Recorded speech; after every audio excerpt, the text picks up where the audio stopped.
Okay, so I'm System Chair of Emergency Medicine for the Oxford Health System in New Orleans. We're a 21-hospital healthcare system and based out of New Orleans, out of Louisiana, in New Orleans. So thank you for having me. So in terms of, that's my title slide and my disclaimer. So I don't own stock in a freestanding ER. I don't work in a freestanding ER. I actually don't manage one. But as a system, we do have a number of hospital outpatient departments.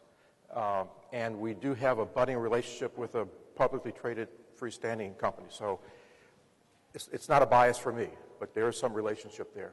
So let me just define freestanding ED. So it's a facility that receives patients for emergency care, structurally separate from the hospital. And there are two types, even if you spell them correctly, a hospital outpatient department and an independent freestanding ED. The hospital outpatient department is compliant to hospital regulations, and that's the difference between them. So I met with the freestanding ED group recently, and they accused me of treating patients like cattle. And it was embarrassing, but I guess they have a point. That's a common scene, pretty ugly, but it's not uncommon to all of us who work in EDs. So later that day, I was at the Whole Foods taking pictures at the meat counter. They thought it was kind of weird. But I looked up here and it says no cages, no crates, no crowding, enhanced outdoor access, animal-centered. I'm thinking, I think we treat cattle better than patients sometimes. Anyway, so I'm changing it from freestanding ED to free-range ED. You know, patients get to move around, so new concept. So I don't know if you know Dr. Ma, chair of surgery, San Francisco. His mother died in the ED because of delay in care, and he says, why are we unwilling to change the wait times and delays that are killing our patients?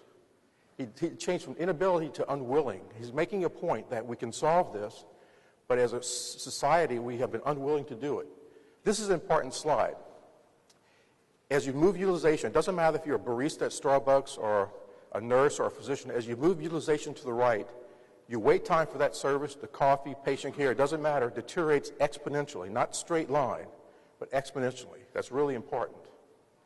So take a hospital-based ED. Provider productivity, 2 patients per hour, it's on average. 2,000 patients per bed per year. Average patient sat, average wait times, maybe average left without being seen. That's because they live up here on the steep part of this curve. This is where they live. Not all of us, but a lot of hospitals do. Freestanding ED.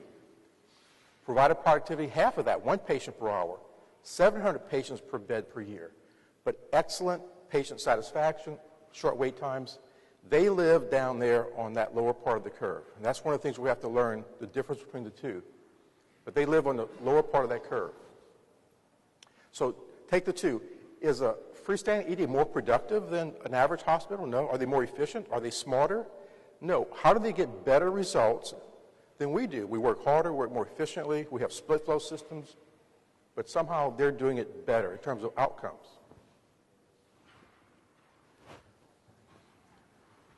So let me tell you how they do it, and most of you know this already, but I want to draw a connection here. They create operational margin, and operational margin is that gap between the high part of that utilization curve and the low part. They do it by creating financial margin, and they take that financial margin and it's created in a number of different ways. One is very narrow patient mix, low variability. No holding, transfer the patient out immediately, there's no time wasted. They get a facility fee and a provider fee. They don't export the admission fee to the DRG. They use out-of-network fees, and they don't have Empower regulations. They take their average net revenue per visit, which is it's generous, $1,500, actually it's a little bit higher versus the hospital. They take some of it off to profit, which is okay, they need to make a profit. But in part, they give some back to the patient and some back to the provider. They take that excess margin and distribute it. And so their goal as a freestanding concept is to move off of that steep part of utilization down to a freestanding ED philosophic approach, which is there's always capacity to do the next thing. The nurse, the provider is always available to do the next thing that needs to be done. And that's different than hospitals. So is there a risk? This freestanding ED has a sheet over the sign, so it doesn't always work. But as you move to in-network fees, you have payer class deterioration, You strip out the facility fees, you get into EMTALA regulations, and you become a hospital outpatient department, which is not quite the same and as profitable as a freestanding ED. So the things that we can learn, achieving operational excellence is a choice that we make. If you're not achieving the results that freestandings are achieving, it's because we've chosen not to be there. It's doable, but we have to have the willingness to do it. But it is doable. It's a choice. Not all freestandings are the same. As you move from a freestanding ED to a hospital outpatient department, you start looking like a hospital ED. And the risks get greater because the financial margins aren't there. And when those margins aren't there, you start squeezing down the resources. And utilization goes up through the ceiling, and you wind up on that steep part of the curve. The other thing is, EDs are a highly variable business, lots of variability. Freestanding EDs solve that. They solve it by decreasing utilization so low that it doesn't matter if 2 patients come in or 5 patients or 10, they always have resources available. Providers, hospitals treat physicians as cost centers. They try to make them actually profitable. Freestanding EDs don't consider physicians cost centers. They're line items in a budget. You got landscaping, this, that, and you got physicians. They make sure they've got the resources available to take care of patients.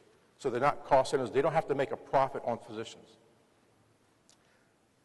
It's not about, in New Orleans we say it's not the heat, it's the humidity. Well, it's not the productivity, it's the utilization. So it doesn't matter if you have low productivity, low efficiency. If you can operate on the low part of that utilization curve and have resources available on demand because you have the financial margins, you can have great outcomes. And lastly, we ought to applaud freestanding EDs. I'm a fan because I think the outcomes we all want as emerging physicians are there. They invest. They don't send it all back to Wall Street or to the private equity. They invest back in patients and invest back in us, and they give us a practice profile, practice style that I think we all want to achieve in our careers. So I think it's a model to look at and a lot of things to learn to apply to hospital-based EDs where most of us work. Thank you. Any questions?